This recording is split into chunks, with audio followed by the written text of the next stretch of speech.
नवंबर और 11 नवंबर को चुनाव होना है और 14 को रिजल्ट सामने आएगा, पता चल जाएगा कि अगला मुख्यमंत्री कौन बनेगा। क्या कुछ कहेंगे इस पे आप? देखिए, रणभेरी तो बच गई है, लेकिन पता चलने जैसी स्थिति नहीं है। बिहार में मतदाताओं का मन बन चुका है और एक अपराजेय जनादेश नीतीश कुमार जी के नेतृत्व में एनडीए को मिलना तय है और इसीलिए हम आश्वस्त हैं कि बिहार के मुख्यमंत्री नीतीश कुमार जी ही अगली सरकार की अगुवाई भी करेंगे और विकसित बिहार बनने का जो बिहारियों का सपना है, जमीन तैयार है। हम लोग 25 से 30 के कालखंड में आने वाले 25 वर्षों की जो बिहार का जो भविष्य है, आने वाले 25 वर्षों में किस दिशा में बिहार को ले जाना है, वो तय हो जाएगा। तेजस्वी यादव तो कह रहे हैं कि 14 जो तारीख है उस दिन बिहार को नीतीश कुमार से छुटकारा मिलेगा, ऐतिहासिक दिन होगा वो पूरे बिहार के लिए।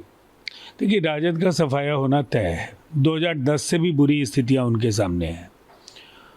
एक तरफ परिवार के अंदर का अंतर्कलह, महागठबंधन के साथियों में काफ़ी अच्छा सामंजस्य नहीं है और तेजस्वी यादव की स्वीकार्यता को लेकर के भी सवाल खड़े होते हैं कि एक तरफ बिहार के, आधुनिक बिहार के विश्वकर्मा के तौर पर नीतीश कुमार जी ने जिस तरह से बिहार को संवारा और सजाया है और उनके नेतृत्व में जनता का भरोसा पिछले 20 वर्षों में रहा है, ये भरोसा लगातार जारी है और प्रो इनकम्बेंसी नीतीश लहर है बिहार में। लेकिन तेजस्वी यादव कह रहे हैं कि नीतीश कुमार अब उस योग्य नहीं है, उनकी मानसिक स्थिति ठीक नहीं है, कोई और सरकार चला रहा है। ऐसे में जनता जो है वो राजद और उनके गठबंधन को ही वोट करेगी, ना कि नीतीश कुमार और बीजेपी को। देखिए, मैं 20 वर्षों की बात तो नहीं करूँगा, लेकिन पिछले 2 वर्षों में बाढ़ हो, सुखाड़ हो, तेजस्वी जी तो नीतीश कुमार जी की उम्र के आधे हैं, लेकिन कुछ कदम चलने पर तो दम फूलने लगता है उनका। छुट्टियां गुजारने के लिए दुबई चले जाते हैं जब लोग बाढ़ की विभीषिका के शिकार होते हैं और यात्राओं का कार्यक्रम अक्सर उनका बीच में ही वो रद्द होता रहा है। कौन कितना मेहनत करता है और कौन कितना सेहतमंद है, ये अभी लगातार मुख्यमंत्री जी बिहार के अलग अलग जिलों में जो कार्यकर्ताओं के साथ और जनता के साथ जो संवाद कर रहे हैं, आधे घंटे से 1 घंटे तक धारा प्रवाह, सरकार की उपलब्धियां और जो विपक्ष की कमजोरियां हैं उस पर वो बातें कर रहे हैं। तो जनता ने मन बना लिया। अब तेजस्वी जी को विपक्ष के नेता हैं तो कुछ तो कहना है, लेकिन उनकी स्थिति बहुत ही चिंताजनक है।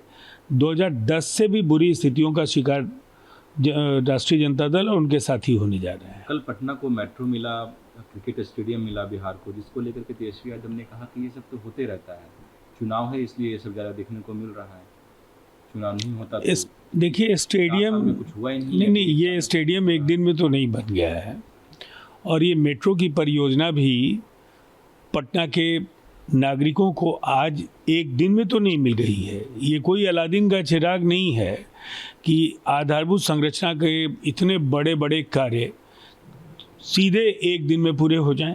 इनके लिए वर्षों की साधना है। राज्य सरकार के कर्मचारियों और नेतृत्वकर्ता के तौर पर नीतीश कुमार जी ने जनता से जो भी वायदे किए उससे ज़्यादा आगे बढ़ कर के उन्होंने काम किए हैं और ये हर क्षेत्र में नौकरियों, रोजगार, 50 लाख नौकरियां और रोजगार बिहार में दी गई। जो सड़कों का जाल बिछा है और अब जो बिहार को मिलने जा रहा है, अब 1,85,000 करोड़ की निर्माणाधीन परियोजनाएं हैं, एक्सप्रेसवेज और हाईवेज की। पूरी तरह से बिहार बदलाव के एक बड़े मुहाने पर खड़ा है और जिस तरह से हर घर बिजली और लगभग 2 करोड़ महिलाएं, हो सकता है उससे ज़्यादा भी संख्या हो, जिनके अकाउंट में 10,000 रुपये जा रहे हैं और 6 महीने बाद 2 लाख रुपए तक की राशि भी उन्हें दी जाएगी। ये जो बड़े फैसले हैं, ये कालजयी निर्णय है, युगांतकारी निर्णय है। इन निर्णयों का मुकाबला करने में विपक्ष एकदम चुनाव शुरू होने के पहले ही ढेर हो चुका है। सीट शेयरिंग में कहाँ ताब जो तालमेल है वो दिख नहीं रहा है एनडीए में, कहाँ फँसा हुआ है? बड़े भाई के रूप में कौन रहेगा? क्या जदयू रहेगी, बीजेपी रहेगी? चिराग देखिए बड़े पासवान भाई, नाराज़ चल रहे हैं, वो फ़ोन कॉल्स नहीं उठा रहे हैं, ऐसी खबरें हैं। उधर जीतन राम मांझी भी अच्छे से रिस्पॉन्ड नहीं कर रहे हैं, उनको भी ज़्यादा सीटें चाहिए। तो इस पे क्या कहेंगे? कब तक जो जो तस्वीर है सीट शेयरिंग का वो क्लियर हो जाएगा? कहीं भी ऐसे बेबुनियाद तथ्यों में कोई दम नहीं है। दरअसल गठबंधन एक बेहतर सामंजस्य के साथ सीट शेयरिंग की दिशा में आगे बढ़ा है और 3-4 दिनों में ऐलान हो जाएगा।